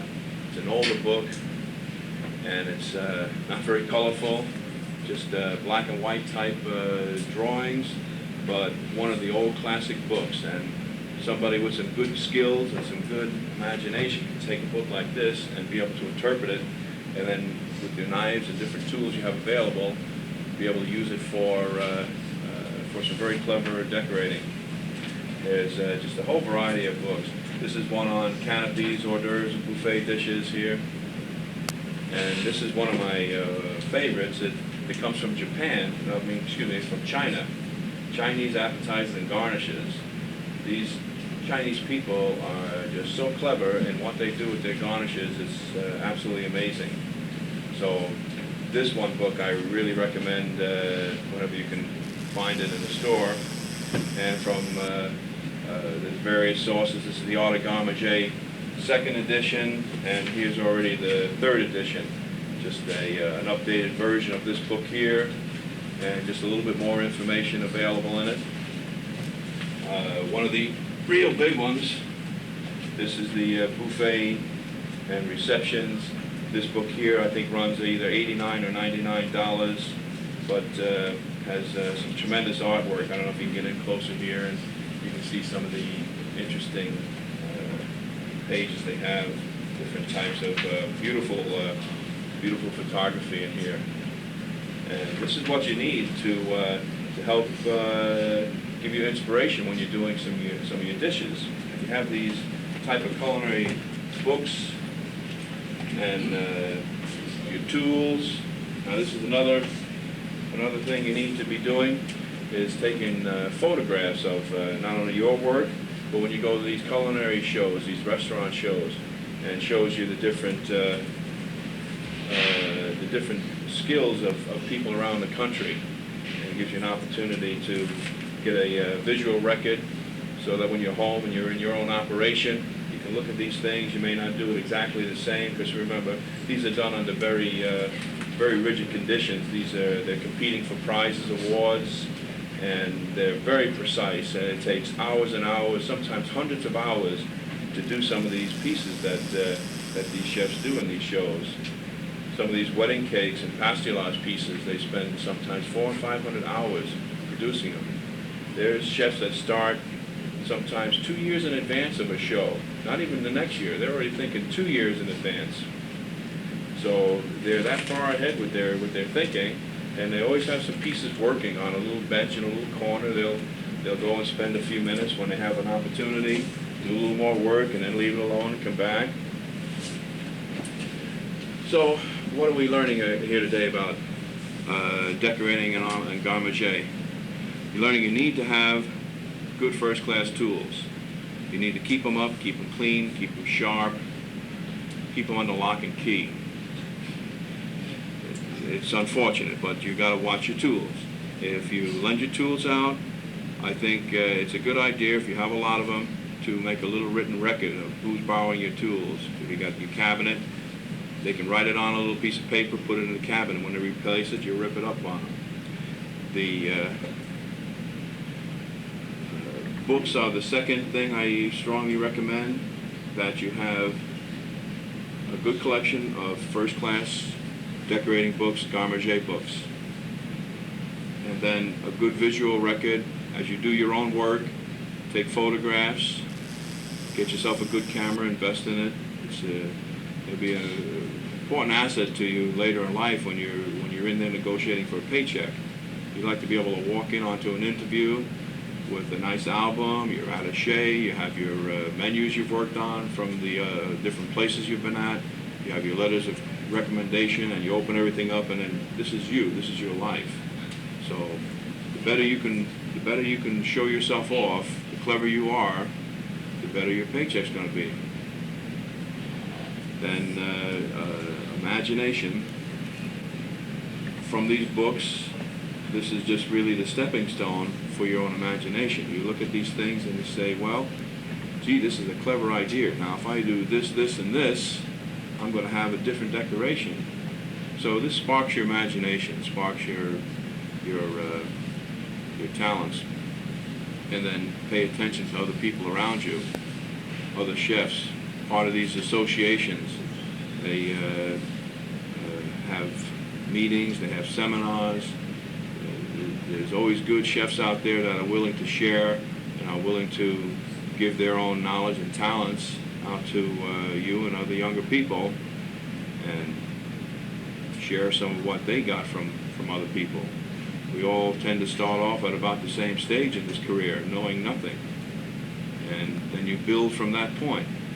Myself, I started off in high school washing dishes in a hospital, bussing tables, and kept going up. And I went to some good schools, went to the Culinary Institute, and I went to Michigan State University, got a bachelor's degree in hotel restaurant administration, continued studying, went back to the culinary, got more special programs, these 1- and 2-week courses. Anytime I'd have an opportunity, I would take it. Home study, wine courses, cheese courses, anything that can help you to make you smarter, make you more aware of what's going on in your industry, you should be doing it. Plus it gives you additional degrees, you get additional certificates. Again, you're selling yourself. The more knowledgeable you are, the more you're worth. The employer wants knowledgeable, sharp, smart people. People that can go in and perform for them.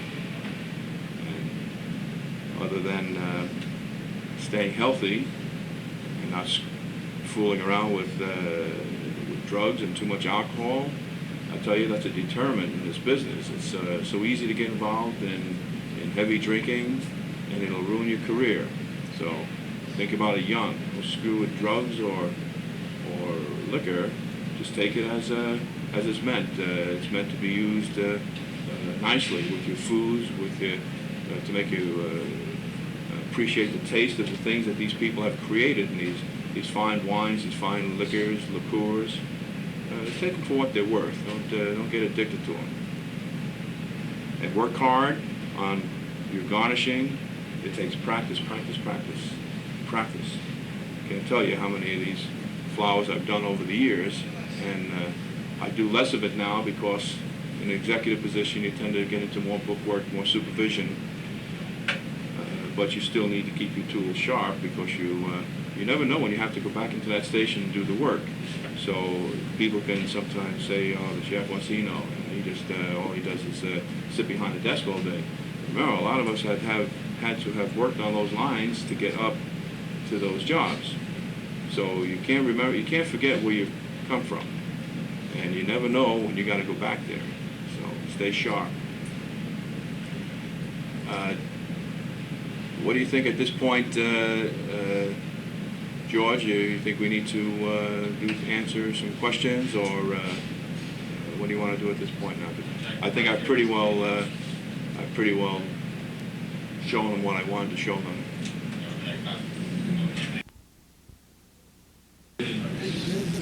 Chris?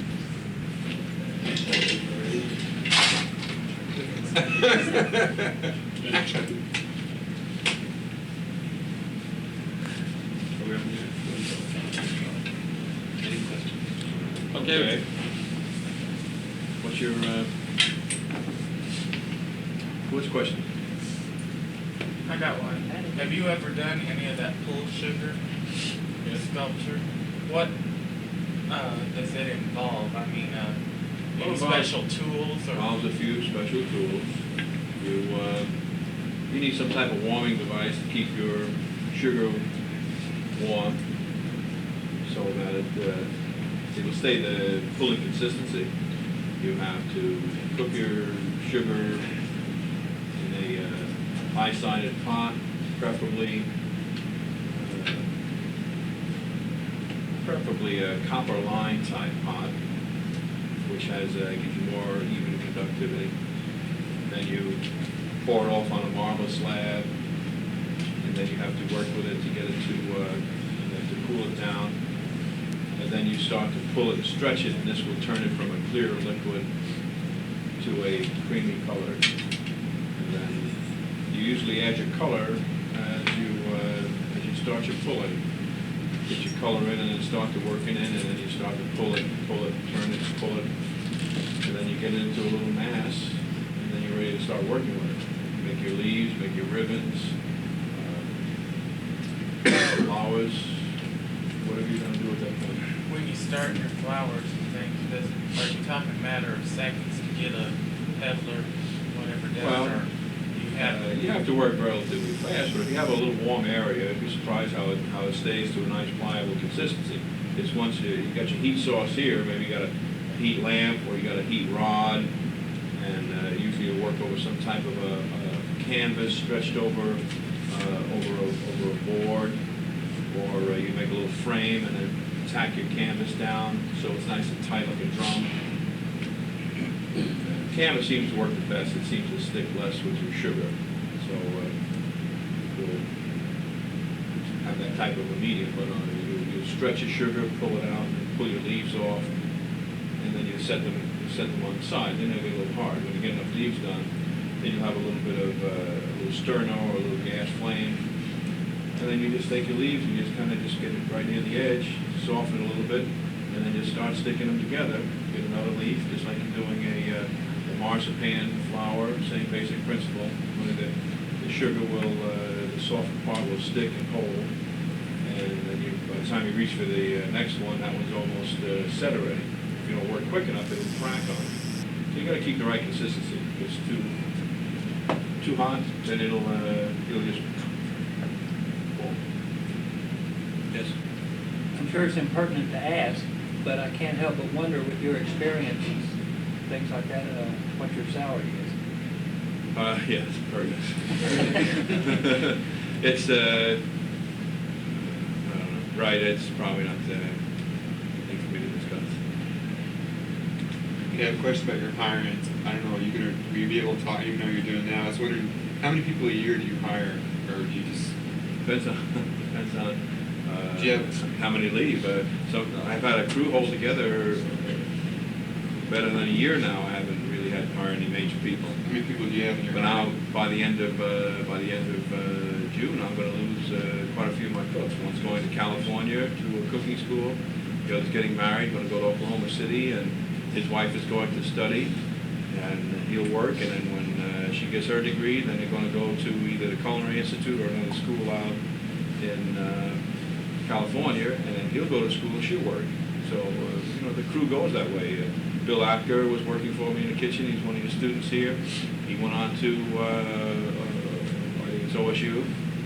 So people just they leave for various reasons.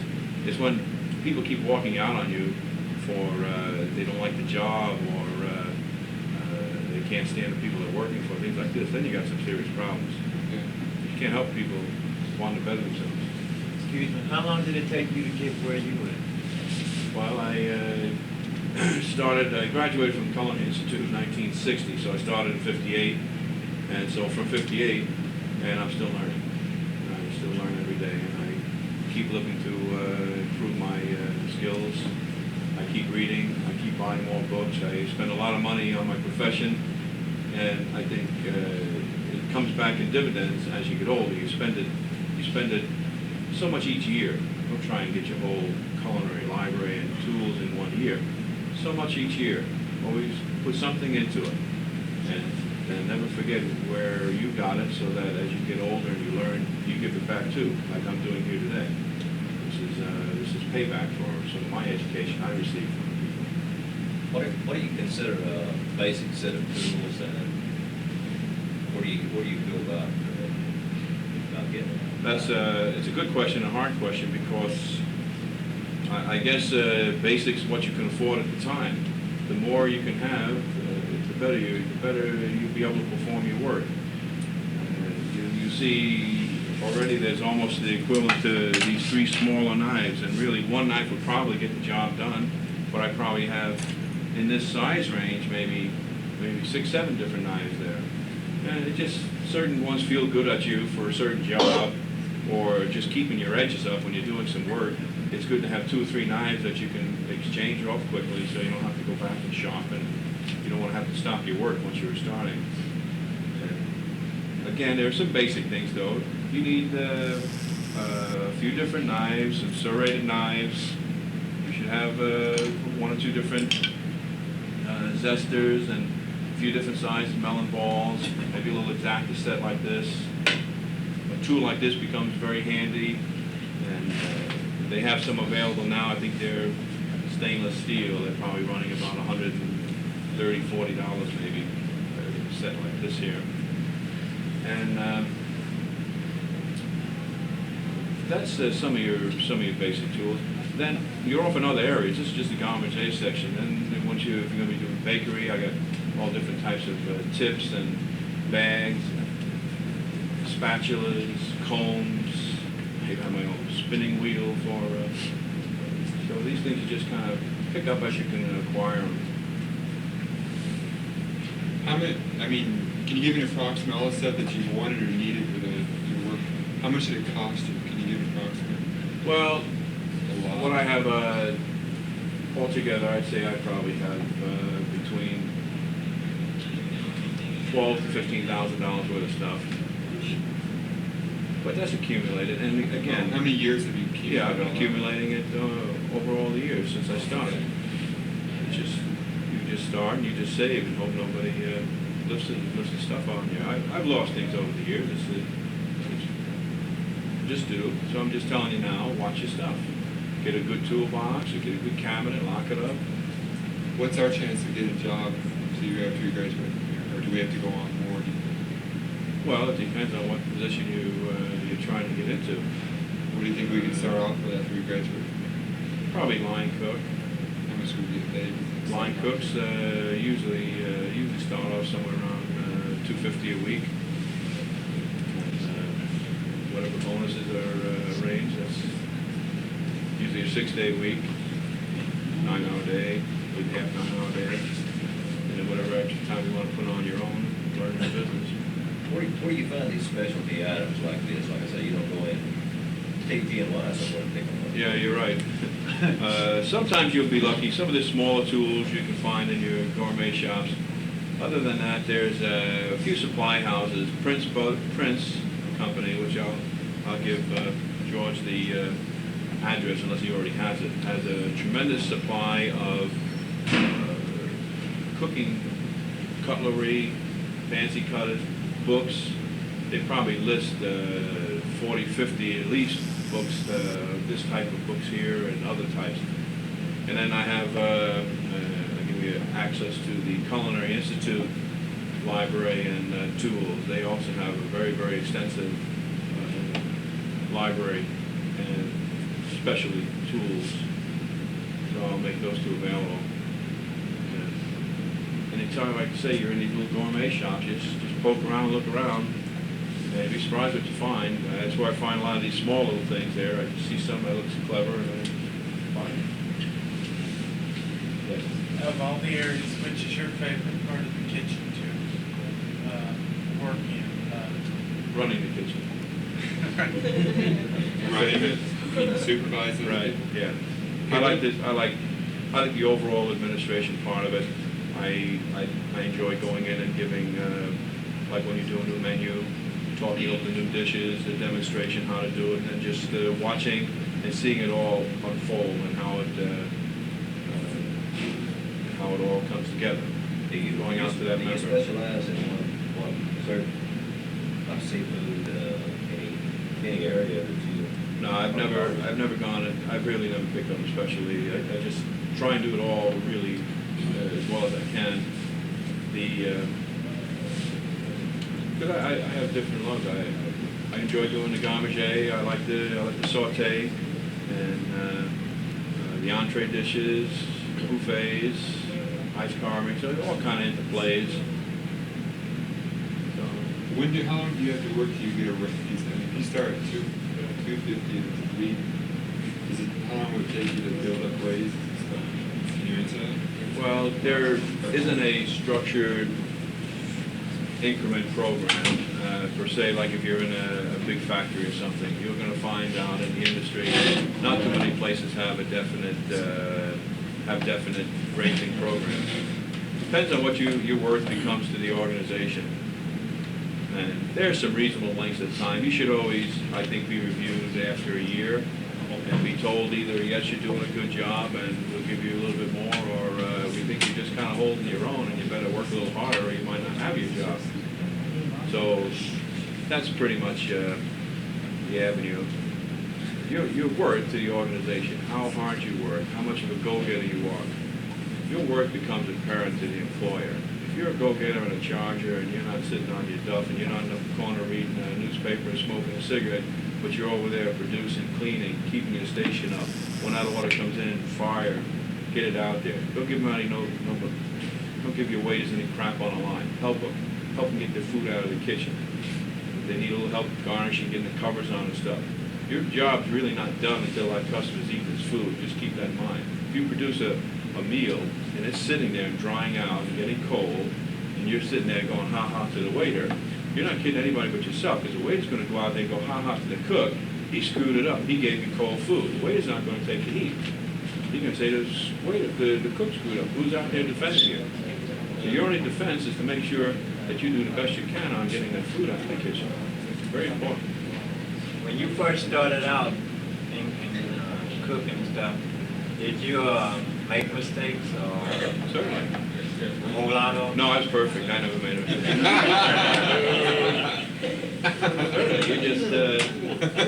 You just try and correct them as quick as you can. You hope.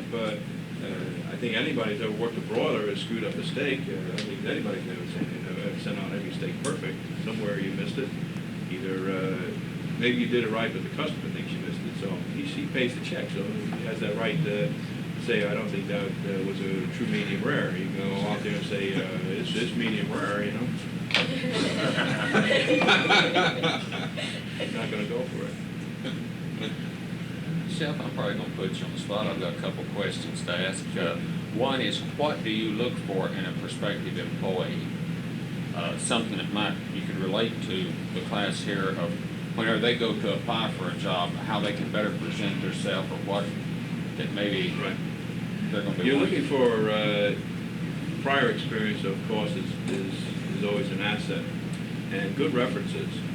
Don't sell your references short on these jobs. A lot of us do call up and check them out. If you're getting a bum rap, then it's going to hurt you, and you want to be thinking of the basics in working. Your cleanliness, punctuality, honesty. There's a whole list of different things that you need to be aware of, other than just being a good broiler man, good saute man. Your attitude. Attitude's very important. You call an employee, oh, this guy's always fighting, boy, throwing pots around the kitchen. Great cook, but boy, he just can't control his temper. Well, how many of you people, if you're an employee, want to hire a guy like this? I'm just going to fire him. Get somebody else. Right. So this is what you're looking at. Have a good attitude on a job. Learn your jobs well. And then make sure when you're leaving a job, you're leaving with a good reference, good notice. Don't walk off on the guy, because he'll take a shot at you later on, believe me. And if you can, you need to be doing more research, more reading, books, extra courses, different types of cross-train yourself. If you're a broiler man, learn what the saute man's doing. Once you know the saute station, see what the pantry does. Check what the baker's doing. Look at your pastry chef, your all the fancy pastries, your baker knocking out the bread rolls and the different bread products. And then see what the maitre d's doing if you can. Some places don't want you on the dining room, but you can at least be observant to what's going on. Watch their pickup habits, watch the systems they're working on, look at the plate setups, sketch these things out, remember all these things, because once you leave the job and you go on to another job, you'd be amazed on how quickly you'll forget your past job. And then you think about 4 or 5 jobs have already gone by, try and remember what a plate looked like, forget it.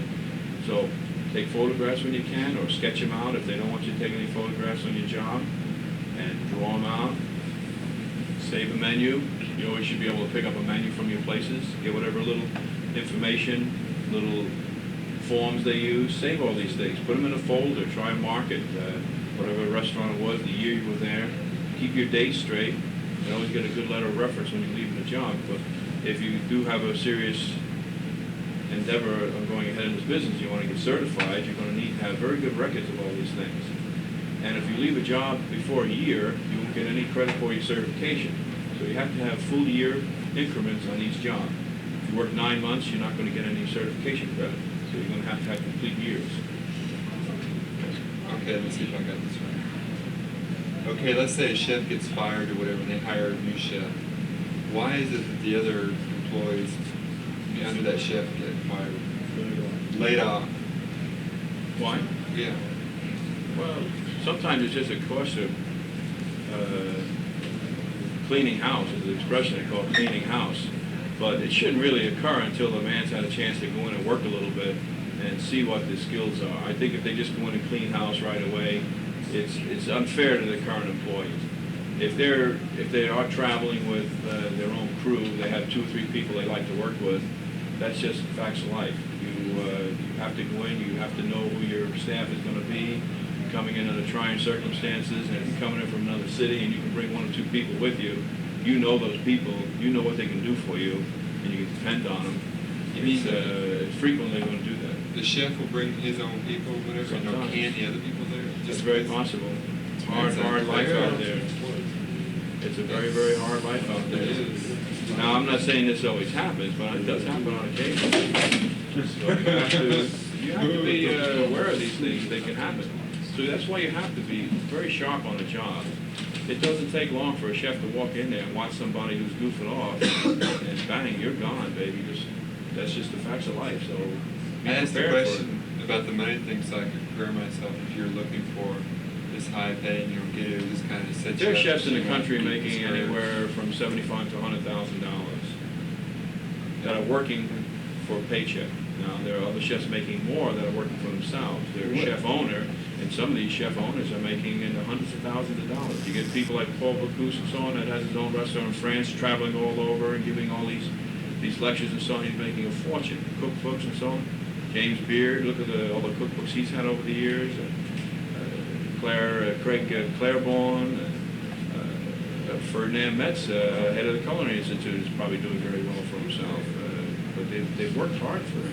What about you when you're looking at job histories? What if they aren't related to like cooking areas? Like if you volunteered at nursing homes or daycares, would that help you? I mean, the fact that you've worked with it wouldn't hurt you. It wouldn't hurt you. It don't hurt you. It just shows you're a go-getter. But if you're looking for certain skills, you're looking for a strong saute person. You've got to have some basic skills. But that doesn't hurt. It will help. I'll take a person like, all right, a good example is a young man like Dan Griggs coming up now. He's working for me. Now he's coming in primarily part-time, filling in different areas. I use him all over. Pantry, on the range line, in the baking. I use him for private parties, carving, all this type of stuff. Now he's learning my whole operation. He graduates from school. I would feel more secure with him moving into a saute or broiler station than I would just bringing somebody off the street that supposedly has a background. So I know he tends to know my operation now, and I can take him with his knowledge at this point and then teach him our menu system, and he'll probably be a very good, productive employee. But I'm saying the fact that if you've worked with other people, I mean, you've worked with kids, and they're about the one of the hardest things to do that. Wouldn't it help you look at the fact that, wow, this person's worked with other people, and he's used to doing that, that he's probably... Skill levels is what you're looking for. Production, experience on the job. Okay, what's the difference between having your know-how, just being a regular certified cook? Well, there's levels. Your professional certified cook is, you might say, the first level of apprentice and certified cook. Someone graduating an apprenticeship program, someone getting their certification on a professional cook will be the first level. Okay, then you come up into your working chef, sous chef, and pastry chef, and then you come up to certified executive chef, and now they do have the certified master chef. Okay, earlier before the break, you said that you studied certain areas like, well, you said you studied something. Okay, and what if a certified cook knows that? You said earlier that you studied certain classes, you went to certain classes, you remember? Yeah, 1 or 2 weeks. Yeah, Right, 2 all right. weeks or something like Well, that. all right. After I finished the Culinary Institute, the Culinary also has specialized classes, advanced pastry, advanced garmager. Yeah, okay. They have menu production, supervision, different courses like this.